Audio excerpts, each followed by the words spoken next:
kama ilivyoandikwa hapa, nisipoteze muda. Hii barua imeshakwenda kwenu. Lakini kuna mambo ya kueleza huko ndani muhimu sana. Lazima niyapitie.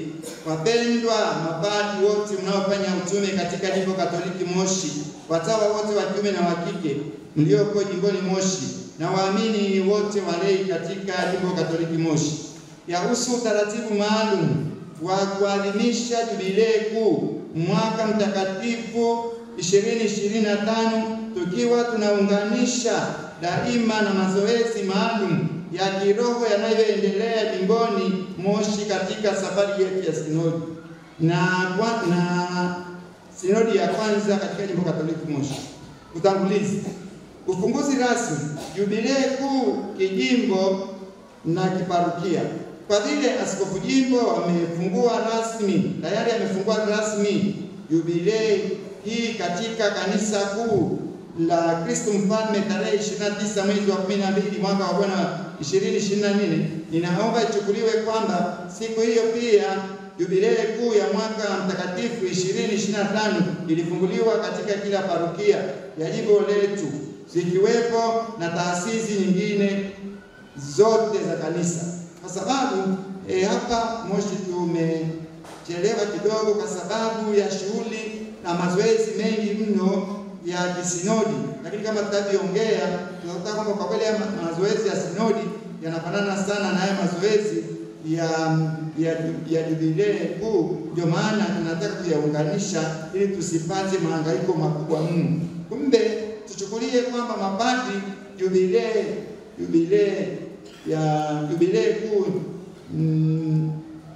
kuu tumeshafungua kiparokia tangu tarehe ile tulipofungua katika kanisa kuu. Tuone namba 2.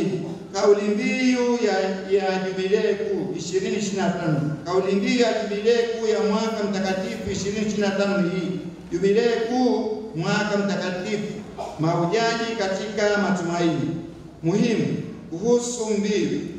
Kwa vile hapa jimboni Moshi tunayo tena kauli mbiu ya sinodi ya jimbo pamoja na ile kauli mbiu kuu ya daima inayotangaza na kutukumbusha daima kwamba Yesu Kristo ndiye mtawala mkuu na mlinzi wetu wa daima. Utaratibu wetu wa kutumia kauli mbiu hizi utakuwa kama ufuatavyo. Kauli mbiu yetu ya kwanza: mapadri tunaposimama altareni, iwe ni askofu, iwe ni mapadri, iwe ni kamati tendaji, tunasimama hapa, tunaanza kwanza na ile salamu yetu ya Kristo. Ina maana sana, tunamsalimia Kristo. Tumsifu Yesu Kristo. Ndio tusisahau. Wengine wanaanza tuna sinodi. Hapana, tusimwache Yesu. Bila Yesu hakuna kinachoendelea. Na tumshukuru Mungu, hapa jimbo la Moshi salamu hiyo ina nguvu sana, inasema sana na inatoa heshima kwa Mungu. Tumsifu Yesu Kristo. Jubilei kuu mwaka mtakatifu 2025, mahujaji katika matumaini.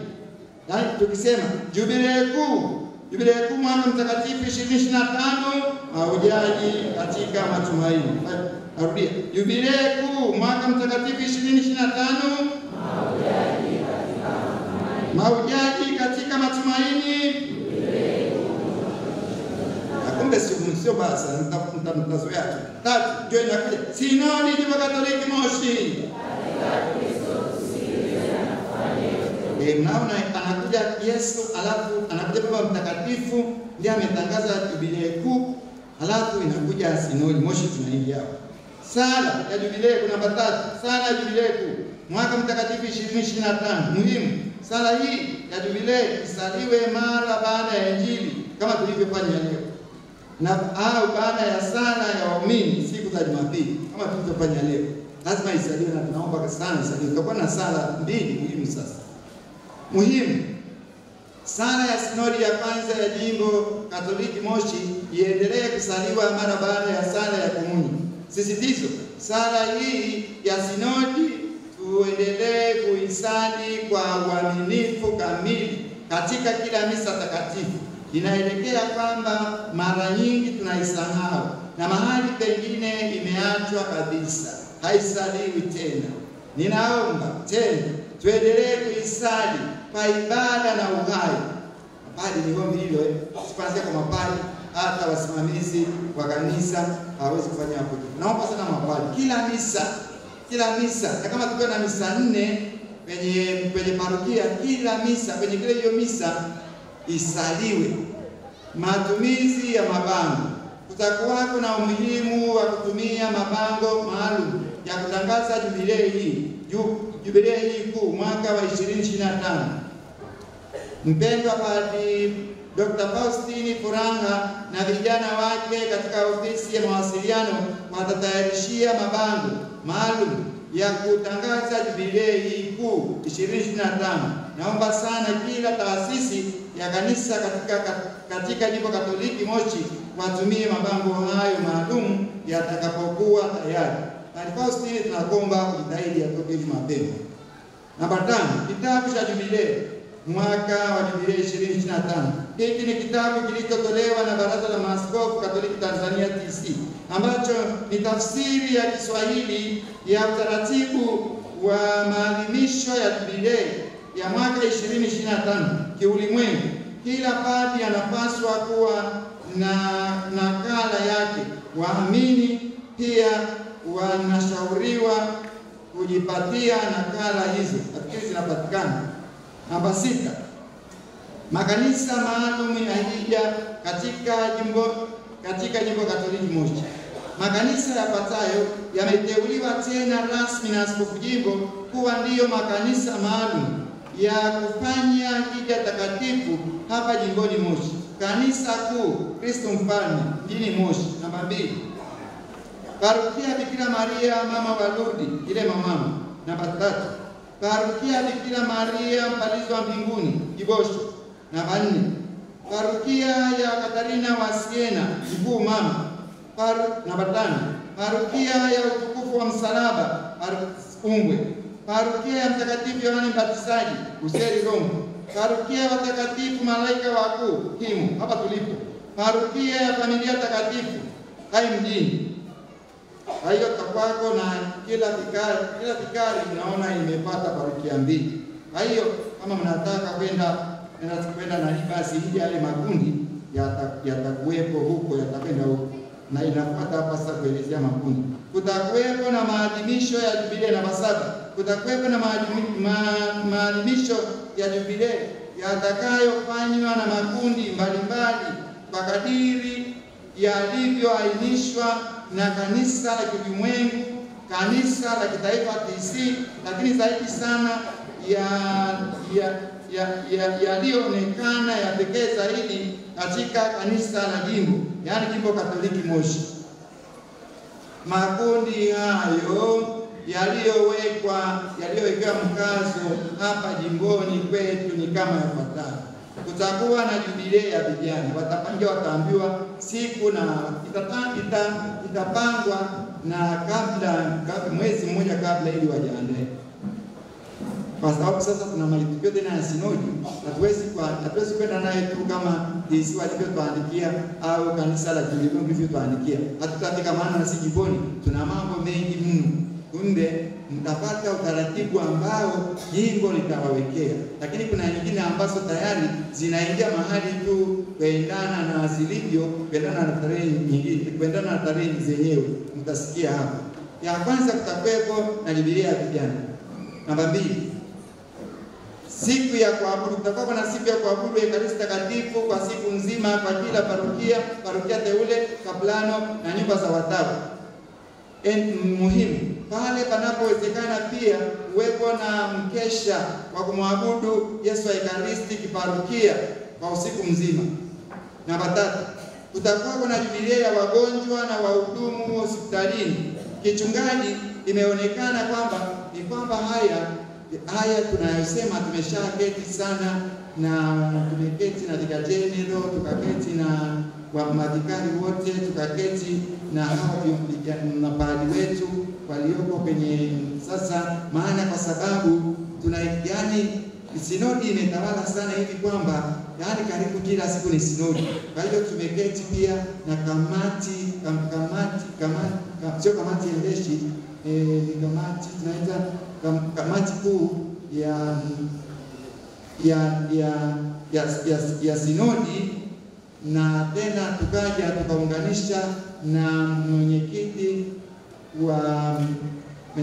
wa uchungaji jimbo, na hawa vijana wetu wa uchungaji Depatanisho pamoja na Onesti tuliketi pamoja sasa tukaangalia haya makundi. Yaani hatuwezi kufuata kama yalivyoelezwa kwenye ule utaratibu wa ulimwengu, hata ulimwengu wa TC, kwa sababu huku nyumbani kuna jambo lingine lilikuwa limeanza. Sasa tunajaribu kuunganisha, kwa sababu mengi yaliyoko kwenye sinodi, mazoezi mengi ya sinodi ni ya kutakatifuza, na mwaka mtakatifu huko hapo ni utakaso. Unatualika tu watakatifu. Kwa hiyo tunaunganisha yote mawili, kila tunapofanya sinodi hapo tuwe tunaadhimisha mazoezi ya mwaka mtakatifu jubilei ya 2025. Na ndio maana tunasema kwamba sisi baada ya kuketi kuna namna tumeeleza pia jinsi ambavyo jubilei hizi zinaweza kuadhimishwa. Kwa mfano jubilei ya wagonjwa na wahudumu wa hospitali kichungaji imeonekana kwamba inawezekana kuiweka katika utaratibu wa parokia, ikafanyika hata sio siku moja, ikafanyika kwa wiki moja au wiki mbili, jinsi ambavyo baba paroko na msaidizi wake watakavyopanga kutembelea wagonjwa walioko huko, lakini pia kwenda kutembelea na kuongea na kusali pamoja na hao wahudumu wa hospitali. Alafu namba 4 kutakuwa na jubilei ya wafanyakazi. Hii sasa inaangukia tarehe 1 mwezi wa 5, na tumeona kwamba tufanye hapo. Kumbe sasa tusisahau kuadhimisha jubilei ya wafanyakazi wote. Hii itaadhimishwa tarehe 1 mwezi wa 5 mwaka huu, kwa sababu imepangwa na kila mwaka tunafanya pia sikukuu au adhimisho hilo kwa ajili ya wafanyakazi wote. Namba 5, tutakuwa na jubilei ya watu wenye ulemavu. Hii itaadhimishwa katika ngazi ya parokia na hatimaye katika ngazi ya jimbo kama tulivyofanya tena mwaka jana. Jubilei ya namba 6, jubilei ya mapadri. Hii itaadhimishwa katika kanisa la parokia ya Bikira Maria Mpalizi wa Mbinguni Kibosho, kwa sababu imeonekana tayari mapadri wameshahidi parokia ya Kilema mama amehiji, Kilema mkuu mama, na sasa Kristo Mfalme tunadhika pale mara kwa mara, na ni huko tutakapofungia jubilei. Kwa hiyo inaonekana twende Kibosho mama. Tutakwako namba 7, jubilei ya waseminaristi wakubwa. Hii itaadhimishwa mwezi wa 7 au wa 8 kwa seminaristi wakubwa watakapokuwa likizo. Namba 8, tutakwako na jubilei ya watawa wote wa kiume na wa kike. Itaandikwa, tutaangalia ni wapi inaweza kuingia na ni mahali gani pia tungeshauri au wenyewe watashauri tufanye wapi ili tuweze kufanya yote kwa pamoja. Kutakuwa na namba 9, jubilei ya makatekista. Hii itafanyika tarehe 3 mwezi wa 6 2023, na kwa sababu ni katika sherehe ya somo wao Mtakatifu Karoli Lwanga. Tarehe 3 hiyo ni siku ya Mtakatifu Karoli Lwanga, na kila mwaka wanafanya hivyo, ni msimamizi wao. Kwa hiyo tumeona kwamba watafanya hapo, lakini wataamua ni katika makanisa yapi haya ya hija wanapenda. Namba 10, tutakuwa na jubilei ya utoto mtakatifu wa Yesu. Hii itapangwa katika ratiba zetu na wataarifiwa ni wapi. Alafu namba 11, jubilei ya vyama vya kitume na mashirika ya kitume itapangwa na wataarifiwa ili wajiandae vizuri na wachague ni wapi wanataka kwenda. Tutakuwa na jubilei ya walimu wote wa Katoliki wa kiume na wa kike, watatangaziwa ni wapi wataandikiwa. Tutakuwa na jubilei ya wanakwaya wote, wataandaliwa kwa sababu ya ratiba yetu ngumu ya sinodi. Tutaiweka na tunapokutana nao tunaongea mambo yote, mambo ya sinodi ambayo yanafanana sana na mambo ya mwaka mtakatifu, na basi tunaunganisha mambo hivyo. Lakini pia 14 sasa tutakuwa na jubilei ya wajane wote wa kiume na wa kike. Tunamalizia hapo, tunakwenda kwenye utaratibu wa kufanya hija kiroho. Utaratibu wa kufanya hija kiroho kwa kundi lolote katika makanisa ya hija. Sasa hii ni vizuri msikilize. Kuanzia na mapadri pia. Yaani tunaweza kufikiri kwamba kufanya hija ni kitu rahisi. Utaratibu wa kufanya hija ya kiroho kwa kundi lolote katika makanisa ya hija Yaani kwa kundi lolote haya tuliyotaja makundi 14, kwa kanisa yote watakayochagua, ni lazima namba moja kutoka. Lazima kutoke. Basi kusema kwamba mimi nafanya hija lakini naifanya hapa kwenye parokia ya Mtakatifu Bikira Maria kupashwa habari kwamba atakuwa mama wa Mungu. Mimi nafanya hapa nasali. Sio hija. Hiyo ni tafakari ya kiroho, mambo kuifanya mwenyewe. Lazima kuchoka. Kuchoka ni muhimu. Lazima kuondoka. Lazima mnatoka, na sasa bila shaka mnatoka na hilo kundi ambalo ni kundi husika. Mnatoka, ni lazima kuondoka mahali ulipo jiografia na kwenda mahali pengine kwa kutembea au kwa gari. Na kama umekwenda kwa gari, ni vizuri mkifika mahali fulani, ni vizuri kuteremka kutoka kwenye gari mkatembea kidogo, walau kilomita 2 au 3. Maana pia siku ya hija ni siku ya toba.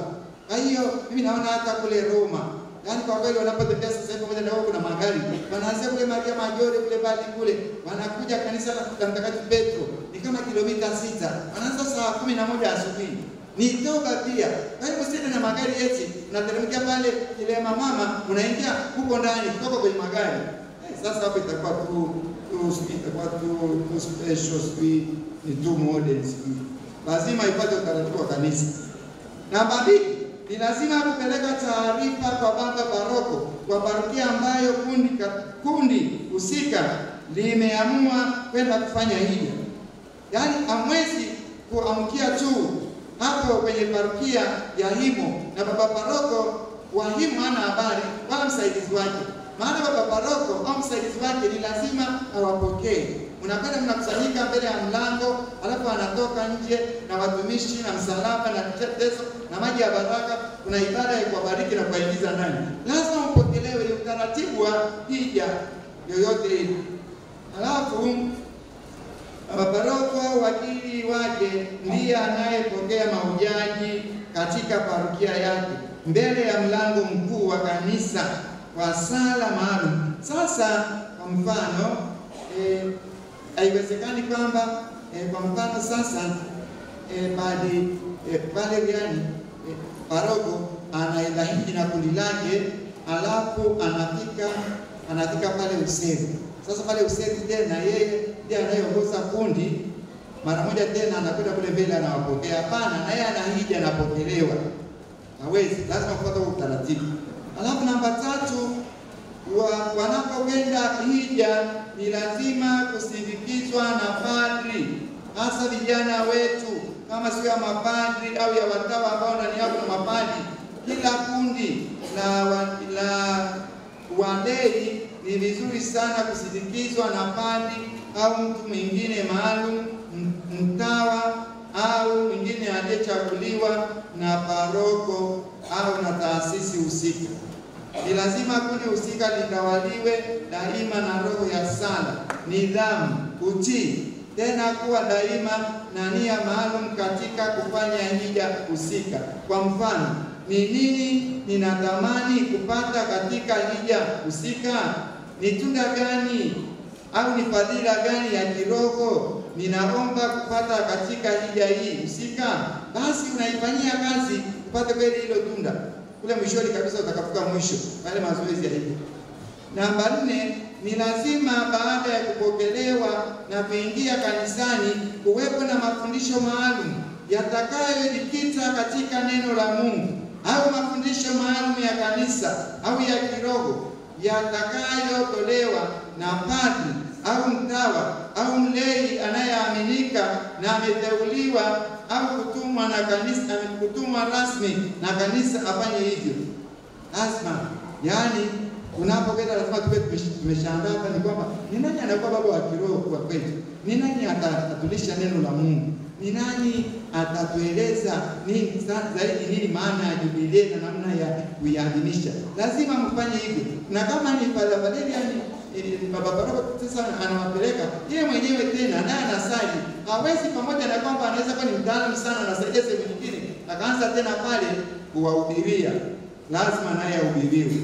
Namba 5, baada ya mafundisho maalum itafuata kufanya tendo maalum la kiroho kama vile kusali nje ya msalaba kanisani au nje ya kanisa, kusali sala ya Rozari Takatifu ya Fatima au huruma ya Mungu katika groto husika ikipatiwa na litania husika, au kutembelea wagonjwa waliopo hospitali karibu. Kwa mfano, meenda Kigosho Mama. Pale Kigosho Mama karibu sana, mtakuwa mmeandaa kwamba sisi zoezi letu la kiroho la pekee tungependa kwamba baada ya kupata yale mafundisho ya kiroho tupewe nafasi tukatembelee wagonjwa, tupite kila wodi tusalimie wagonjwa. Basi tunakwenda mtaje pole na hapa matumaini hiyo. Alafu tendo la kiroho mnamaliza. Sasa tunakuja namba 4, ni muhimu siku ya hija kuwepo na sakramenti ya kitubio, maungamo. Mahujaji wote wasio na kizuizi wapokee sakramenti ya kitubio. Mapadri wa kutosha kutoa sakramenti ya kitubio kwa mahujaji watayarishwe. Katika hija kitu ambacho tumeona watu wanakipenda sana ni sakramenti ya kitubio. Kwa hiyo isipokuwepo, yani ni kama wanarudi na madeni. Kwa hiyo ni lazima tuangalie sana. Na waungame kwa kweli wajisikie wameungama na wamekuwa wepesi, wamekuwa weupe, wanarudi nyumbani na furaha. Wakiwa kwenye matumaini, mahujaji katika matumaini. Yani ni matumaini ya kiwokovu, matumaini ya heri ya milele. Kumbe hiyo ni muhimu sana.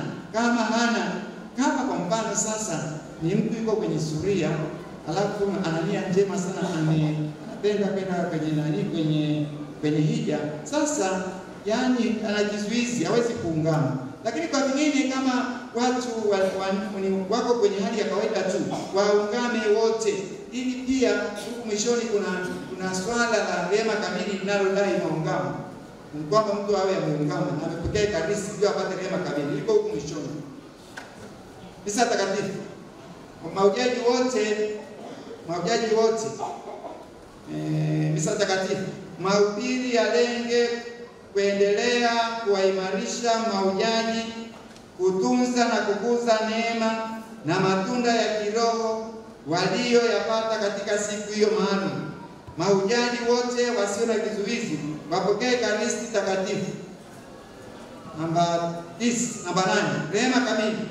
Kama pali kiongozi akiona kweli kwamba mahujaji wake wamefuata kikamilifu zoezi zima la hija takatifu, basi tendo la kuwapatia rehema kamili lifanyike mwishoni mwa misa takatifu. Na sasa warudi walikotoka. Kuna kutoka na kurudi. Si vizuri ukatokea hapa Himo, ukaenda Mafungu, ukaenda hija mjini, alafu ukaenda Dar es Salaam. Unatoka unarudi pale ulipokuwa. Ni utaratibu wake. Kumbe ninawatakia basi kila laheri. Ninaomba sana kwamba mapadri hasa sisi tunataka kila tuunganishe kwa namna ambayo hatutapata usumbufu au tuone kwamba kuna uzito mkubwa kabisa. Maana sasa kuna zoezi la sinodi linaloendelea, lina mazoezi mengi ya kiroho, na wakati huo tena tumepanga mazoezi mengine ya mwaka mtakatifu, mwaka jubilei. Hatutapanga kinachokuja. Mkifuatilia vizuri mapadri nyinyi wanateolojia, yaani mazoezi haya, hizi semina tunazotoa, kesho ni makongamano, alafu tunakuja kwenye wiki iliyopita tulikuwa kule vikarieti ya Hai, tumefanya zoezi la toba kuanzia asubuhi mpaka jioni. Hayo ndiyo yako kwenye mwaka mtakatifu. Wale ambao sasa wako sinodi ndio wanafanya hayo mazoezi. Sisi tunayachukua yote pamoja, tunayaongea katika roho ya sinodi yetu ya jimbo, lakini hapo katika roho ya jubilei kuu, mwaka mtakatifu. Tunataka tuwe watakatifu, tunataka tuachane na mambo yanayotusumbua, vizuizi vinavyotusumbua, tunatuwe watakatifu. Sasa hatutapanga mambo yanahusika tu na mwaka mtakatifu. Hapo nakuta kwamba kisinodi tunafaidi, ni mambo ya kisinodi pia. Kwa hiyo tunacheza yanafanya huku na huku, na ni lazima hata wale wanaotoa yale mafundisho ya kiroho, kama umeomba sasa wewe ukawe baba wa kiroho kuwasindikiza wale ambao wanakwenda kule Kilimamama, tangu wanapoingia pale, basi ujue kwamba ya ile somo lako litawaliwe na roho ya kisinodi, na hapo roho ya mwaka mtakatifu, na hapo tutakuwa tumefanya vizuri sana. Basi ninaomba mapadi, hili hasa ni kwetu, kwa sababu ndio sisi wenyewe tunaweza kufanya vitu hivi kieleweke. Na watakia kila la heri na baraka za Mwenyezi Mungu. Ninaomba kwa kweli tutembee pamoja na tutembee kisinodi. Sasa nimwalike Padre Honesty atuzungumzie kidogo tu kwa dakika 3 au 4 ni nini maana ya mwaka mtakatifu. Mwaka mtakatifu maana yake ndio hiyo. Tunapata hii bahati leo, naomba tutulie katika Kristo. Naomba uje Padre Honesty.